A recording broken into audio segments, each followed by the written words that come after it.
Okay, I got this girl's amazing, by the way. Okay, ready for this? Yeah.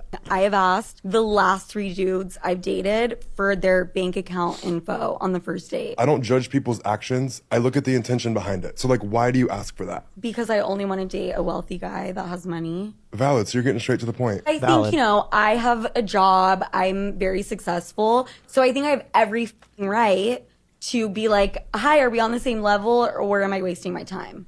So she's saying she asked. Who is she? I don't know who this girl is. Okay. I assume someone famous that we're too. She's not the chick from. She's not the other chick from Call Her Daddy, is that? I thought it was that at first too. It looks like a Call Her Daddy style girl. It might be the other one. the So she Sophia or says, whatever. listen, I ask guys their bank balance Yeah. before I go on dates with them, which I said, I'm not here to say that's wrong. I actually sort of agree because what I've been doing for years is Yeah. before I even think about going on a date, maybe you just matched on his profile. You know what I mean? Maybe you talked on Instagram. What I do is I say, hey, I show up at the front of the restaurant. I say, what I'd like is a printout of your Uber Eats receipts for the last year and a half. I want to see what you're eating. Just want to make sure it's clean. If I start to see, 2, 3, 4 fast food a week, that's going to be a red flag for me. Big time. I'm eating clean. I want to know that you are. I want to see a weight chart of every family member. Listen, I don't need to get your great aunt or whatever, but I want mom, I want aunts, I want sisters. All that stuff. Yeah. I'll sometimes go as far as getting their social security number and then run it against the National Registry of Psychiatric Evaluations just to find out where they stand. It's a smart move. You got to do you stuff just like see, that. have they ever been,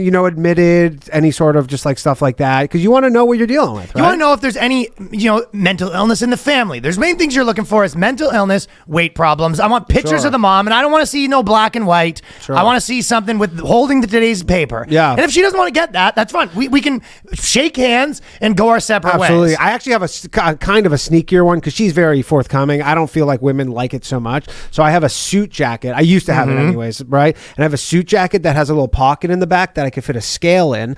And then when she's going to step over a puddle, I go to put my suit jacket over it. So she thinks she's stepping on the jacket to get over the puddle, but she's actually stepping on the scale, registers her weight, and then Of she course. gets over. She's none the wiser, and then I know what I'm dealing with. It's a chivalrous move, and it's smart chivalry. That's Yeah. what they call that. Yeah, exactly. What I like to do is Work smart, not hard. I get the grocery bill, but I also, when I'm taking a look at that grocery bill, I want to see the groceries that have been purchased, and I also want to see her credit card to see if it correlates. I want to make sure there wasn't a guy expected to buy these. I want to see the quantities. I want to see how much is spending. I want to see what percentage is carbs. Do you know what I mean? And Absolutely. Gucci bag, I like to see a receipt on that. She shows up with an expensive bag, I'm going to say that receipt. So anyways, I've said beforehand, I give her a list of all this stuff, and I say, get it to your accountant. She goes, I don't have an accountant. I go, another red flag. That's a big red flag. That's another red flag. Let me see that FICO score, please. And these are things we want. I want to see her mom. I want her on a Zoom call, and I want to make sure that's a 50, not a 35 lens. We're talking. I sometimes will, what you do is you get a photo of her, just a current photo, and then you take it to one of those FBI like modelers or whatever who, when they try and find missing kids, and they go, this is what they look like now, and then you just get the photo of what they're going to look like in 30 You years. get them to- you get then them you to reference model it it. against the mom, and then if it's like matches up enough. yeah, you know right? that they're fucking talking bullshit. Oh, yeah.